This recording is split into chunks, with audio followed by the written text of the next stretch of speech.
Omo, this Nigeria, we just dey see so it be like super story wey be say they get branches.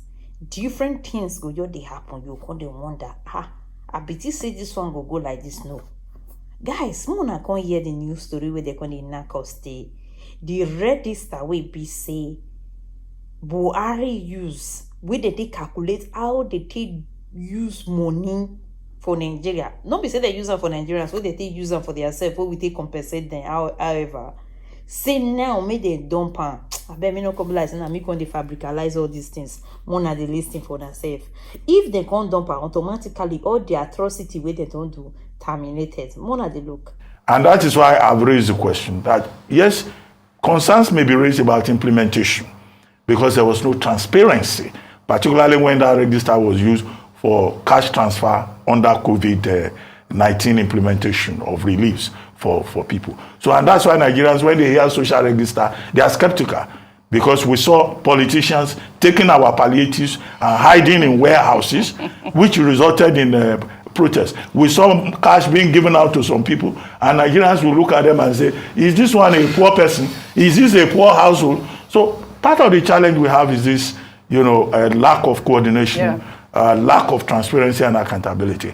Now, somebody raised the question that would the states now go and prepare new registers? Okay, they already have these social registers in their states. So those governors should go back home and take another look at it.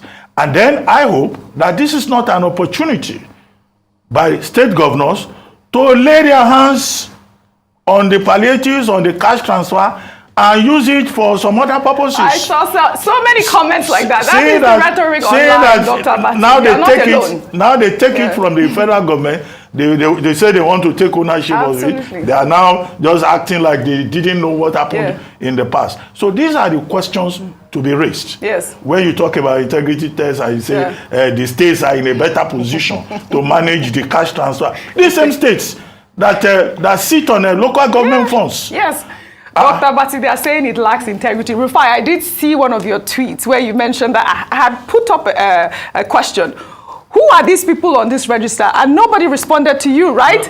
No, so did you have responses? So they responded. Yeah. So NASCO, I think they are called. NASCO has responded on two occasions. In fact, even this morning when we raised the concern, they tagged the video that Arise TV did, that they interviewed one or two people that were on the social register. So, but that doesn't cut it. Okay. I think, apart from the video, we should go further and answer the question Professor Charles Soludo asked. Is it stress test? He said integrity. I mean integrity tests. All right? Is it integrity tested? How are we sure that some people on that social register have not died since the time they collated that social register and they're still getting money? Have we looked at that data set again? Have we rigged it? How are we sure that it is everybody that got the money? Can we get sort of like an independent body to be able to randomly call or reach out to the people that got that money? You see, because the problem in this country is the administrator of data. And I'm not sure that everywhere you give the state government that are saying, they will do any better. We have seen how they did palliative. Yes. Come on, Indomie! Just Indomie! Just Indomie! No, they couldn't give to people. Unfair. Indomie! All right. This same state government. People were so upset in Lagos. See the way they were kicking what they... We saw those videos. We saw the warehouses. We saw all sorts. We saw those videos. So please, let us administer data well. Right. And please, shine your eye for every state you are in. Right.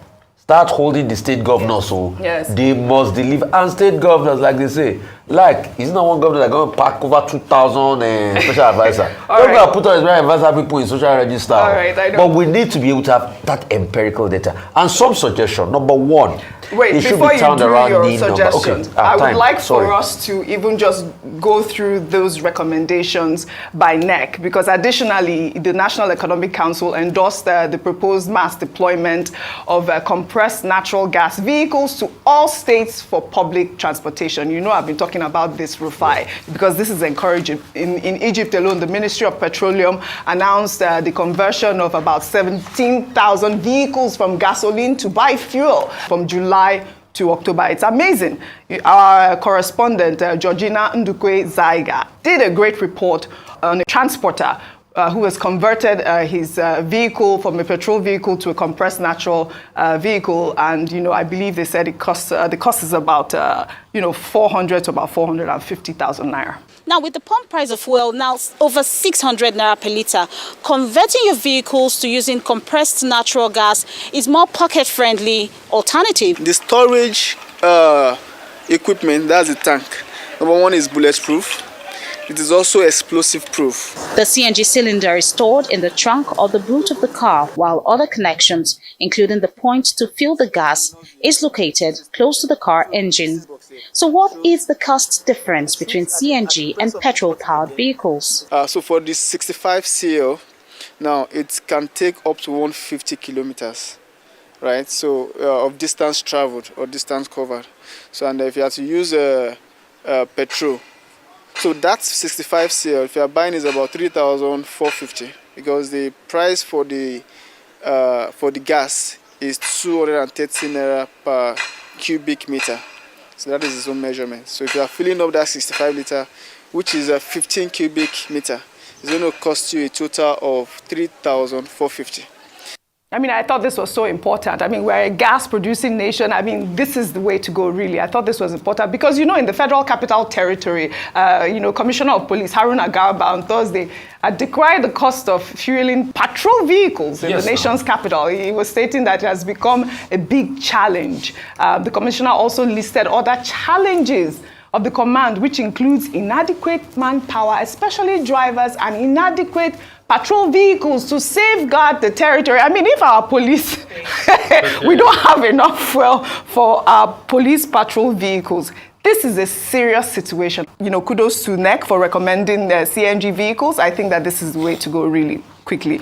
I don't know if you wanted to say something. Because you didn't finish your conversation. What we need is a holistic energy plan, energy act. Yes. Apart from CNG, there are other forms of energy, Oji, that we are wasting. One of them is coal. We have a lot of coal in Enugu. When you look at the energy mix in South Africa, coal takes a very big portion. Most of the electricity produced in South Africa is through coal. In 1945-46, thereabout, the Iva Valley massacre that happened was in a coal plant, the colliery mine. We've got coal. Let us build coal power station to be able to add to the grid.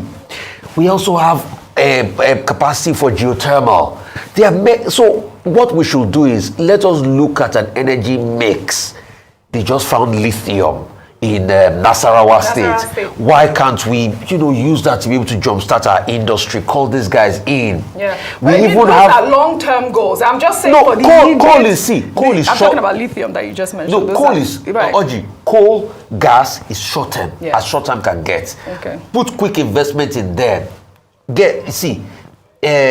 Plant-based oils, ethanol, Jatrova, short-term, plant them here, start them. There are many energy sources. So we need to even understand energy mixes in the first place before we start. Sun is another one. Solar. We should look into solar. Wind is another one. A lot of wind in many parts of this country. You can generate a lot from that. All right then. Okay then. Shall we end what's trending? Well, let's end what's trending today with a picture of the day, and it's that of Nigeria's former Minister of Petroleum Resources, Desiani Alison Madueke, with a former senator who represented Bayelsa East, Ben Bruce. Ben Bruce shared the photo on Twitter, and it immediately went viral. Well, in the caption, the senator described Desiani as a sassy, smart, and sophisticated woman. He also congratulated her on the graduation of her son. Dr. Bati, isn't it so nice to see her looking healthy after an 8-year absence from the public owing to, the prolonged, reported prolonged battle with cancer, Dr. Abati? Well, I thought it was so beautiful. I like the comment by Senator Ben Bruce. Yeah. Sassy, sophisticated, classy. Yeah. Senator Bruce always likes to be around good things. And it's so nice to see, former Minister of Petroleum, Desiani Alison Madueke, looking very cheerful, elegant as ever, and all that concern about health and all that, she seems to have survived it. And in that regard, we are happy for her. And congratulations on the graduation of our son from the University of Reading. You know, it's always a thing of joy when a child graduates from the university. You know, I saw another father who was also attending a graduation, TOE, Tony Elumelu, chairman of I saw that video the UBA. too. So it's always a happy moment. And we are glad that she's got her groove back. Yes. It's like that movie, Stella got her groove back. Stella got her groove back. I love I hope now, since she's healthy, and we're really glad about that, and now she can come back to answer to cases that she's left behind. So in 2015, she said she had to travel to the UK to manage a very aggressive form of breast cancer. We went through chemotherapy, radiation, and so now she's looking good, and that's great. And so hopefully we can continue the case that she has to answer. No, about what's the answer? She herself has taken the FCC to court Yes, for false, malicious, and injurious allegations. So she's also gone to court to defend her reputation. And let me just say finally on education, it's very painful when we see politicians who can celebrate their children graduate from universities abroad that work, and our own university education, our own education system is failing. Yes, we rejoice with them, but it's an indictment that whilst the rich are able to celebrate their children, the poor in Nigeria are lamenting because the state of education always finds a way to hit the nail on the head. Before we came on Yes, we have to go. Dr. Abati, all of us were talking about the fact that if you had gone to school abroad in the 70s and 80s, they used to laugh at your degree. Well, all they right. look down on you. They say because you can't pass JAM, that's why you went abroad. Well, all right. So what happened to that education system? Okay. And it went down, and all of us are looking at it. All right. So let's make a move. I'd like to thank you all for your great analysis, as always, on What's Trending. Well, that's all I have for you on What's Trending today. I'll see you all tomorrow.